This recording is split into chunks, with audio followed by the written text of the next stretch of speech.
अपने देश की हालात कुछ यूं है कि लड़के लड़कियों से पूछिए कि रोजगार चाहिए कि प्यार, तो बिना किसी अपवाद के जवाब मिलेगा रोजगार। और नौकरी भी झारखंड सरकार से जुड़ी हो, जहां काम कम और दाम ज्यादा। फॉर्म भरते ही लड़के के बाप दहेज बढ़ा देते हैं। हालांकि इसके इतर भी कहानी है लड़कों की संघर्ष की, जहां बेरोजगार युवक अपने माँ बाप, पत्नी, प्रेमिका के प्रेम के साथ अपना प्राण भी न्यौछावर कर देता है।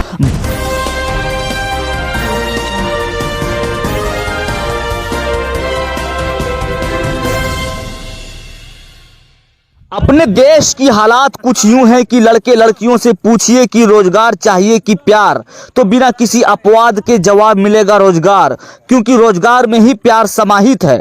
और ऐसे में अगर वैकेंसी निकले तो सोचिए बेरोजगार कैसे मचल जाते होंगे। और नौकरी भी झारखंड सरकार से जुड़ी हो, जहां काम कम और दाम ज्यादा। फॉर्म भरते ही लड़के के बाप दहेज बढ़ा देते हैं। हालांकि इसके इतर भी कहानी है लड़कों की संघर्ष की, जहां बेरोजगार युवक अपने माँ बाप, पत्नी, प्रेमिका के प्रेम के साथ अपना प्राण भी न्यौछावर कर देता है। बावजूद लड़कों का यह संघर्ष याद नहीं किया जाता है और ना ही उतनी अहमियत दी जाती है। इसी तरह का मामला सामने आया है गिरिडीह जिले के सरिया से, जहां 22 वर्षीय बेरोजगार पिंटू रजक उत्पाद विभाग के बहाली के दौड़ के दौरान गिरकर अपनी प्राण त्याग देता है। लेकिन यह चर्चा का विषय नहीं बनता, क्योंकि यह लड़का है। इसीलिए कहा जाता है कि लड़कों का जीवन जीना भी एक दुश्वारी होती है। सपनों से ज्यादा कंधों पर जिम्मेदारी होती है।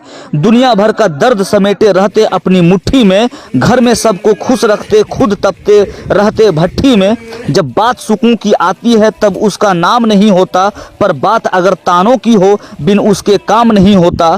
कभी साथ जो ना देती वो रिश्तेदारी होती है। सपनों से ज्यादा कंधों पर जिम्मेदारी होती है।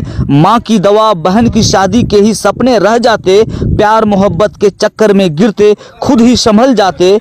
पत्नी की फरमाइश पूरी करने को क्या क्या करते। बच्चों की खुशियों की खातिर वो दिन रात पैसा जमा करते। उनके सपनों में तो लगी एक चिंगारी होती है। सपनों से ज्यादा कंधों पर जिम्मेदारी होती है। घर में जब लड़के रहते तो कहते कि वो मर्द नहीं, घर से बाहर जब निकले कहते हैं अपनों का दर्द नहीं। अपनी उम्मीदों पर आखिरी कब तक उन्हें चलाओगे, आंसू पर भी रोक लगाकर कब तक उन्हें रुलाओगे।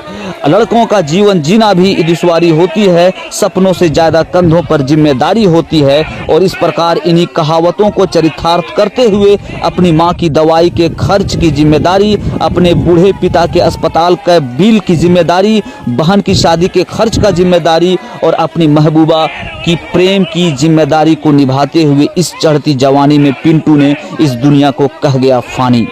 जय हिंद, जय झारखंड, जय जोहार।